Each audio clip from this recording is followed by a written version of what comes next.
Hello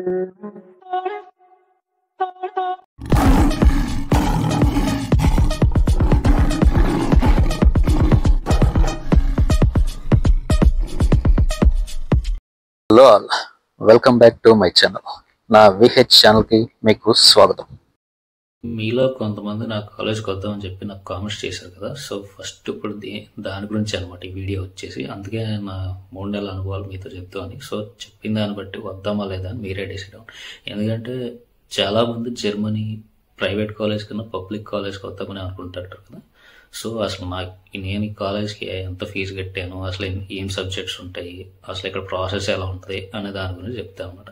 so చెప్పిన దాని తర్వాత సిచ్యువేషన్ ఇక్కడ ఎలా ఉందో కూడా చెప్తా. సో దాన్ని బట్టి మీరు డిసైడ్ అవ్వండి. ప్రైవేట్ వద్దాం అనుకుంటున్నారా, అంటే నా కాలేజ్కి వద్దాం అనుకుంటున్నారా, పబ్లిక్ కాలేజ్కి వెళ్దాం అనుకుంటున్నారా అని. ఫస్ట్ నేను ఇక్కడ కోర్స్ జాయిన్ అయింది 1 year డేటా సైన్స్ కోర్స్ అనమాట. నా కాలేజ్ ఫీజు వచ్చేసి 12 lakhs. ఎందుకంటే నేను కట్టేవాడికి లేట్ అవడం వల్ల టోటల్ ఎంటైర్ ఫీజు 12 lakhs అయింది.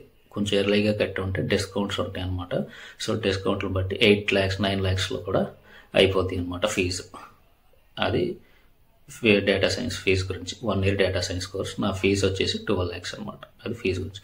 నెక్స్ట్ క్రెడిట్స్ వచ్చి 60 ECTS అనమాట. అంటే 60 credits ఉంటాయి నాకు 1 year డేటా సైన్స్ కాబట్టి. 2 years అయ్యి నాకు అంత ఐడియా లేదు, ఎందుకంటే అది 1 year కోర్స్ కాబట్టి.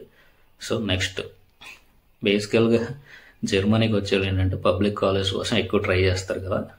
నాది వచ్చి అంత బెటర్ స్కోర్ లేదనమాట. 6.59 ఎంతో CGPA ఉంది నాది, చాలా తక్కువ అనమాట. సో అందుకని ప్రైవేట్ చూస్ చేసుకున్నా. కన్నా మంచి పర్సంటేజ్ అలా ఉంటే పబ్లిక్ కాలేజ్ ట్రై చేయండి. అవ్వలేదు అంటే అప్పుడు ప్రైవేట్ కాలేజ్ ట్రై చేయండి.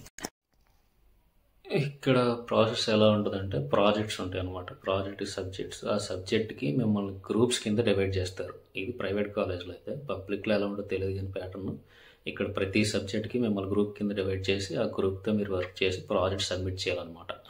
అది ఎగ్జామ్ కింద ఇక్కడ ఆ ప్రాజెక్ట్ మీకు. సో ఇది నా 3 నెలల అనుభవాలు. ఈ వీడియో మీకు హెల్ప్ అవుతుంది అనుకుంటున్నాను. సో మీరు డిసైడ్ అవ్వండి, ఇంకా ప్రైవేట్కి వెళ్దాం అనుకుంటున్నారా, పబ్లిక్కి వెళ్దాం అనుకుంటున్నారా, అంటే యూఈకే వద్దాం అనుకుంటున్నారా అని ఇంకా మీరు డిసైడ్ అవ్వండి దీన్ని బట్టి. సో నాకు ఈ ఫస్ట్ సెమిస్టర్ కంప్లీట్ అయిన సబ్జెక్ట్స్ ఏంటంటే 60 creditsలో 30 creditsకి data engineering, data analytics, decision support, data science and business, ARM, entrepreneur అంటారు దాన్ని.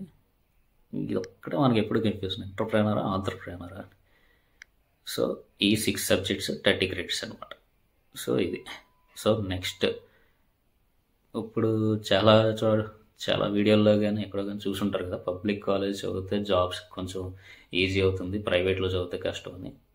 నా ప్రకారం అయితే నేను ఒకటే చెప్తాను, ఇక్కడికి వచ్చి చదివి చేసేది మీరు కాబట్టి అది మీరే ఆలోచించుకోవాలి ఏం చేయాలి అనేది ఫస్ట్ సిచ్యువేషన్.